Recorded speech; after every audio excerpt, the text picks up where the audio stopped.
Like many Star Wars fans, the sequel trilogy jaded my view of the franchise. A story that did not leave my mind from the moment the credits rolled in A New Hope was suddenly something that brought a bitter taste to my mouth. That was, of course, where The Mandalorian entered the scene. There was never a live-action Star Wars show before, so my expectations were zero. Despite playing it extremely safe, Season 1 of The Mandalorian was enough to regain my interest in the franchise. It was a new beginning that left many, myself included, excited for the future potential of the brand. Hungry for more Star Wars, when Season 2 of The Mandalorian finally released, fans eagerly ate up that content. And content it was, full of named character cameos and sloppy character development. Even still, it had its moments. Moments of joy that allowed fans to choke down the sour undertones of identity politics and the lack of character development. Nothing defines The Mandalorian Season 2 more than its finale, which rocked the internet and had fans jumping up in their chairs at the CGI Luke Skywalker that resurrected the hero we once knew before the travesty in The Last Jedi. With The Mandalorian, the writing wasn't great. But here's the thing, it never was, and fans were okay with it. The Mandalorian provided entertainment first and foremost, and it served to introduce many new casual fans to the franchise, reinvigorating the excitement and wonder that once encapsulated the world. No one could get enough of Mando and his little green friend. Until they could.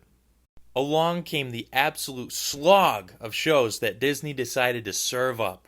The Book of Boba Fett, which undid the entire plot thread of Mando Season 2, which I know isn't saying much, but it put the titular characters right back to where they started.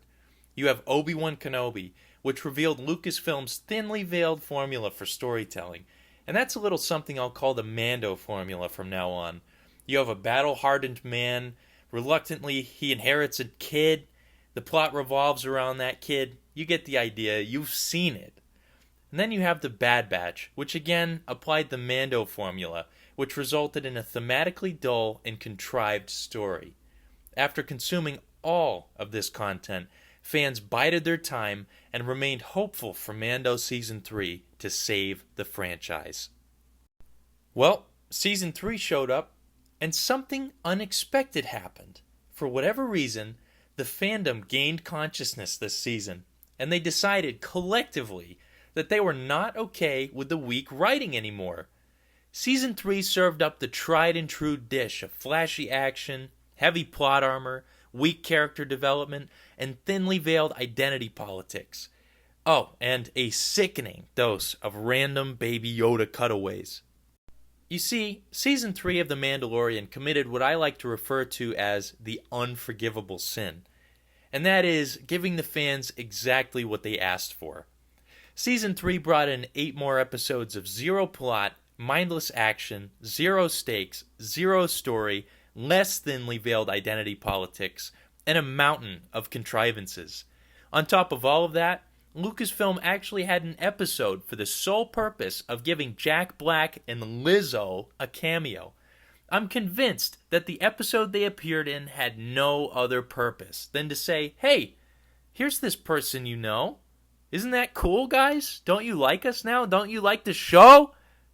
Anyways, there's no real point in discussing the episodes as they all go like this. Antagonist shows up. Mandalorians kick their ass with no sweat. Mandalorians then say, this is the way. Or you have the alternative plotline, which is Mando needs something to do something else.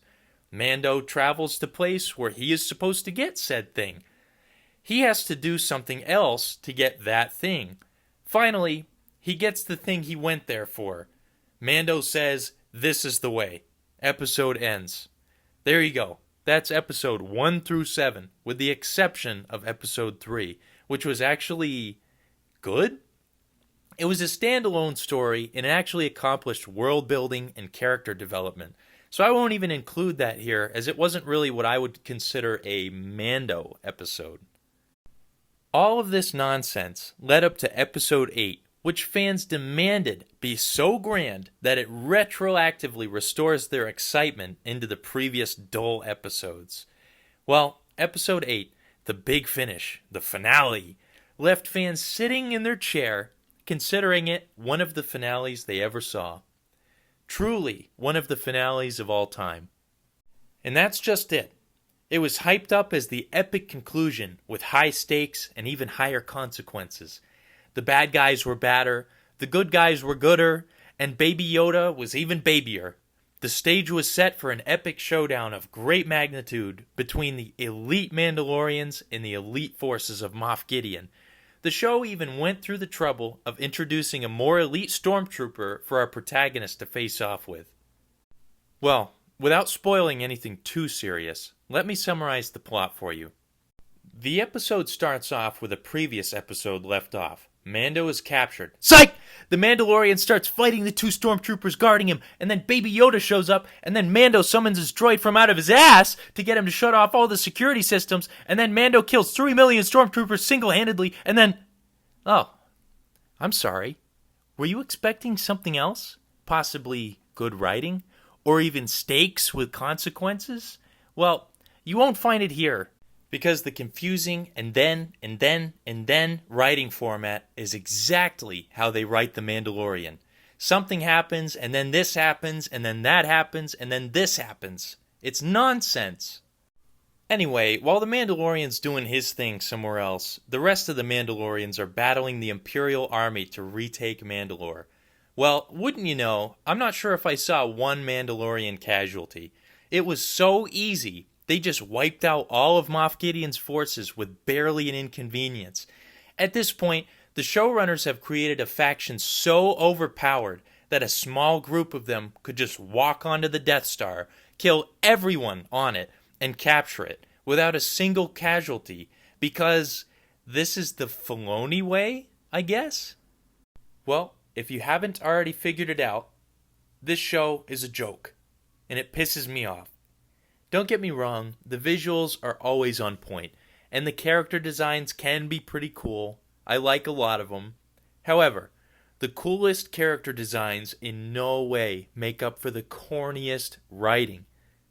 Please don't make an exception for this garbage when we know that Lucasfilm is capable of producing shows like Andor. Demand more and demand quality.